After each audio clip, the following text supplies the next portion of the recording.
এখন 1টা বাজে। আজকে কালকের থেকেও বেশি পড়েছে। টুকাটুতে স্কুল, দুটো স্কুল আছে। এইটা হচ্ছে আলাদা স্কুল, দুটো টুইন স্কুল, আর এটা একটা স্কুল। এই দিকটা হচ্ছে কুটুকাটুর। দেখো স্কুলের সামনে 1টার সময় এখনো মানে বরফ পড়েছে চরম। ভিতর দিয়ে যাচ্ছি, স্কুলের পিছনে যে মাঠটা আছে সেইখানে আরও বেশি বরফ পড়েছে। মাঠের দিক দিয়ে যাচ্ছি না, রাস্তার দিক দিয়েই যাব। পুরো বরফে ছবি তুলে নি, দাঁড়া। ভিডিও করতে করতেই ছবি তোলা যাবে। 1টার সময় রোদ বেরিয়েছে, এরকম অবস্থা।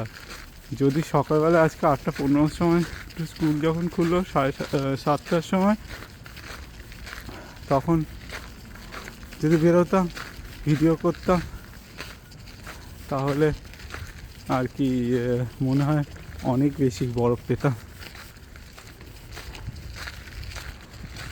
এই রাস্তাটা এখানে নেদারল্যান্ডে এত বরফ প্রত্যেক বছর পড়ে না, 1-2 বছর 3 বছর ছাড়া ছাড়া। 2020-তে খুব বরফ পড়েছিল, সেই সময় আমি ইন্ডিয়া ছিলাম। প্রায় 4-5 দিন ধরে বরফ ছিল, তো সেটা মিস করে গেছিলাম। এইটাতে বেশ বরফ পাচ্ছি এবারে ভালোই, কিন্তু টেম্পারেচার মনে হয় খুব বেশি মাইনাসে নেই, সেই জন্য আর কি,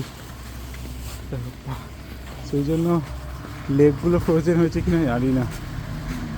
সেবারে 2020-তে টেম্পারেচার এত কম ছিল, তো সব ফ্রোজেন হয়ে গেছিলো, একটু আইস স্কেটিং ফেটিং করেছিল লোকজন। এখন মোটামুটি যখন বরফ পড়ে প্রথমে তখন দেখতে খুব সাদা লাগে, তারপরে যখন লোকেরা তারপর দিয়ে হাঁটতে থাকে আর এটা মেল্ট হতে থাকে, তখন কীরকম আর ভালো লাগে না, তখন একদম কাদা কাদা হয়ে যায়। এই যে বরফগুলো আর ভালো নেই, কাদা কাদা হয়ে গেছে। ফ্রেশ বরফ পড়লে, আর বরফ পড়লে ক্রিস্টাল যখন পড়ে, এই যে এইগুলো ক্রিস্টাল পড়েছে, এইগুলো খুব ভালো, মানে কোনো স্লিপারি নেই, ঠান্ডাও বেশি লাগে না। কিন্তু যখন অনেকক্ষণ পড়ার পরে যখন জমে লেয়ারের মতো পড়ে যায়, তখন খুব স্কিডি হয়ে যায় আর ঠান্ডাও লাগে। খুব সানি ওয়েদার। লাউদার পার্কটা একবার রাউন্ড মেরে যায় সাইকেল যখন আছে।